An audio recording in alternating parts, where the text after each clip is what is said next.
Race number one at Caulfeild is the sports bet get on now. Benchmark 78 over the 1800 metres, and I've got the favourite on top in Gilded Water, and I'm quite confident.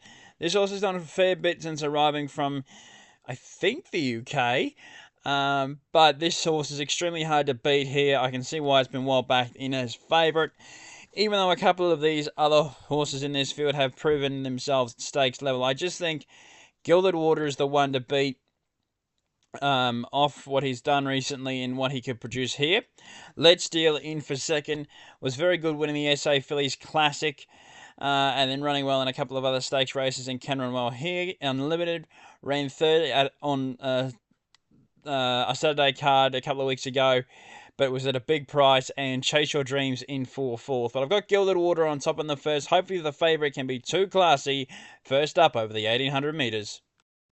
Race number two at Caulfeild is the Stowe Robotics Benchmark 78 over the 1400 metres, and I'm with Gala Queen on top. I've been with this horse all preparation, and I'm not dropping off here. It was a great run first up, storming home, 3 wide, no cover last start. Shin hopefully goes back, gets her into a rhythm, and just produces it late, because I think that On Display and Gala Queen will be making their runs at the same time. I think the two favourites are clearly the two to beat here. And with the race fitness, I've just lent the way of Gala Queen to get the job done here. I think she's better than this grade. I think she's better than them here, and I'm hoping she can make a mess of them. So Gala Queen on top for mine, for Blake Shin. On Display for Ben Mallam. Comes off winning the Adelaide Guineas and performing well over the SA Carnival, and can run well here. Flying Fees in for third. I thought could run well, but is a couple of lengths off the two better performed horses here. And Hazel Baby, massive step up in grade, and would need to produce a new career peak to be winning this. But Gala Queen for mine in the second. Hopefully is just too classy. Race number three is the Schweppes Benchmark 84 1400, and I've got Yoshinobu on top. And what is a tough race. I think this horse can make use of his race fitness and prove hard to beat. He bolted in first up. He didn't handle the track last start as a $1.70 favourite. He's performed in some very good races over his time. I just think that the Neacham team with a horse that's in form will run the 1400 metres, no trouble. And I'm not worried about the grade either. I think he's clearly the one to beat. 750 is a spoil. And hopefully he can produce his winning best on dry ground, which he must be looking for, considering he didn't handle the track last start. Jenny the Fox in for second. I thought it was a very good return run at the Valley. Has the treasure of the moment forms that also has to be respected here with the lightweight. Sassy Boom will be up on speed for a long way. For Blake Shin, and has run some good races preparation. Athanatos, probably the class horse of the field, but he's better over further. But if he's storming home into a place, it wouldn't surprise me. Yoshinobu for mine in race 3, the 84. Race number 4 is the Remembering Michaela Claridge handicap over the 2,000 metres, and I've got Revelare on top.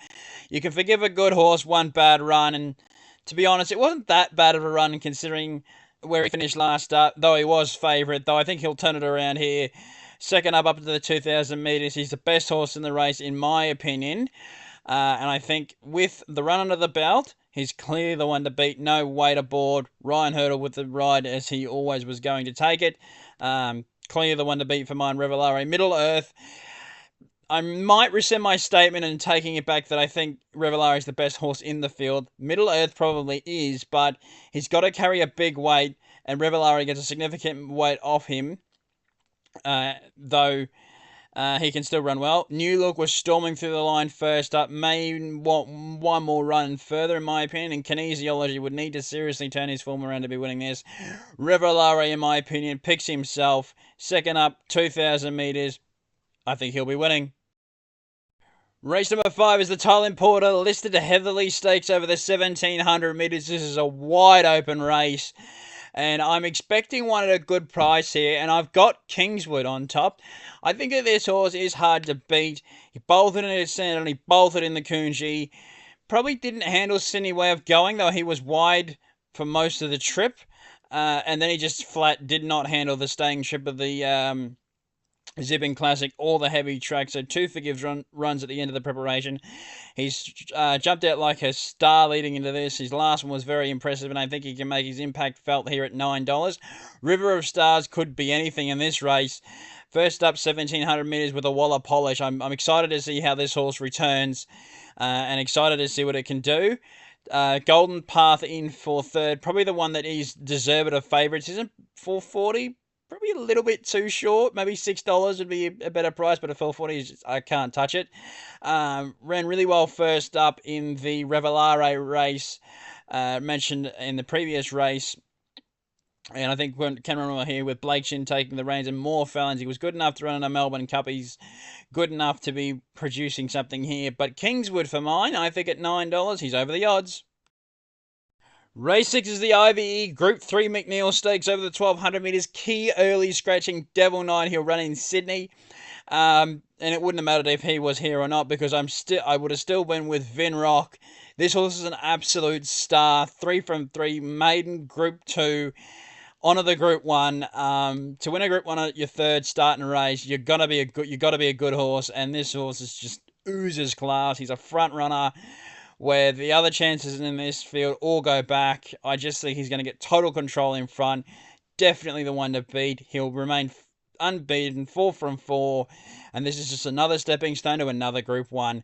Tycoon Star in for second. This horse should have won last start and beaten Jimmy Ricard. Got a massive bump at the top of the straight and got another bump from Jimmy Ricard at the 150 metre mark, so they've really deaded his chances and probably lost a bit of confidence. So I think he can beat Jimmy Ricard here, and McGaw in for fourth. Will be charging home at the end. But Finn Rock, front runner, Group 1 winner, his third start, class oozing, moral. Race number 7 is the Henley Holmes Group 3 Heath 1,100 metres, and I am with She's Bulletproof here. I think this mare is hard to beat, racing some very good company last preparation. And her only real disappointing run was the day the Valley was on fire for the leaders. Schwartz was on the fence, and she had to absorb the pressure from that and then be running on. Couldn't do it, and I don't think it was that bad of a run. Her prior runs before that were excellent. Second in the Oakley Plate behind the charging Jimmy Star, who finished over the top. That's good enough for him to be winning this. Arkansas Kid was beaten last start where everybody thought he would win. Little query on the ride, but Blake Shin still retains the ride here and can run well. Zarash will be up on speed. He won't be on speed on his own. I think Marzu can be up there with him. They will be charging along, and we know how the Tony Gollan runners go when they visit Melbourne. And Marzu, Joe Pride's had a knack for winning races at stakes level over the last couple of weeks when he brings them south. Jamie Mel on the ride. She loves this horse, and I think can run well. Open race, but I'm going with She's Bulletproof. Hopefully to finish over the top. Race number 8 is the Evergreen Turf Group 3 Cockram Stakes over 1,200 metres. And this is just an impossible race. If you like anything, don't be deterred. Back it, because, to be honest, anything in this field can win. I've reverted back to the class of this field, and that's Magic Time. I just think she's a multiple stakes performed horse, Group 1 winner. She might be a little off. She could be a bit shaky first up, but to be honest, this is the weakest field she's contested in a long time. Back to Mayor's Company at Group 3 level. I think she can get the job done and prove her class, and I'm hoping so. Because to be honest, she just oozes class on this field. Damask Rose in for second. Barrier number 1 could prove difficult, or it could prove a masterstroke, depending on Blake Shin, considering he rode this horse up the rail to win the Kiri in New Zealand. And I think that this horse is a multiple stakes performed horse in New Zealand, just depending on how it brings the form over to this race. Though first up at Group 3 level, they'd have to be confident to be running here. Mr. Mbini can be running well, just to query at the class rise, and Manal in for fourth. Wide barrier the query, but Michael Freeman books Damien Lane, meant to run in Sydney last weekend and gets to be running in Melbourne this week. So I think he can run well. Banking on Magic Times class, getting her home in the Cockram. Hopefully, fingers crossed, this is an open race. Race number 9 is a Stowe Storage Group 1 Memsie Stakes over the 1,400 metres, the first Group 1 of the spring. And I'm going for another wheel here. I think that I think it's the one to beat. Obviously, Treasure of the Moment's a star, but I'm just thinking, is she better over the 1600 meters towards the 2000? And the answer is yes, but is she too much of a star to pen off over 1400 meters at Group 1 level? Though I think another will can be winning here. Faced Mr. Brightside Tom Kitten before, beat Mr. Brightside in the CF4 and should have won the All Star Mile. Got chopped out for a run when it was absolutely bolting for a run. First up, 1400 meters.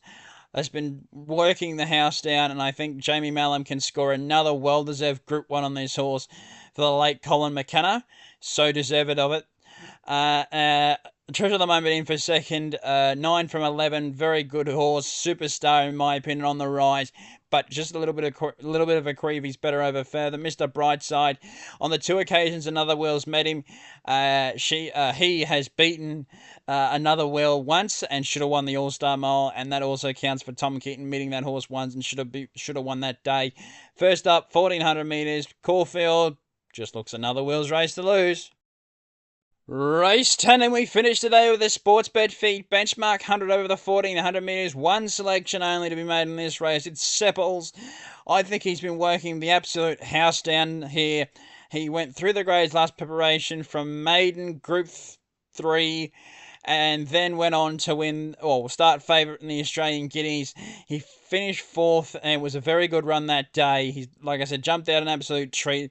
Looks to be ready to return to the races. He would have returned in the Group 2 PB Lawrence. A benchmark 100 is a lot weaker, and for that we still get a great price. I think that's wrong. I honestly think he should be 250 favourite here because he's clearly the one to beat. Warner in for second. Didn't get a lot of luck last preparation when he was racing in Queensland.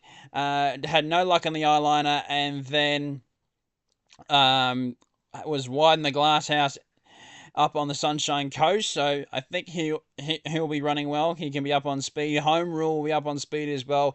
Coming through some inferior form references, though, will be controlling the tempo. And See What I See could be the one. Blouse could be the one that could be just too good for them here at $21. Has a fantastic record, though will be better over further. Again, I think Sepples is clearly the one to beat in the last, and over 1400 metres, it could be just look out and goodbye. Thank you everyone for watching my preview. I know it's been a while since I've done one of these. Again, I hope to be making this a weekly thing for the Group 1s. Thank you all again for watching, and I hope you've enjoyed it. And I hope on this tough card we get some winners and another will can finish over the top of them in the Memsie.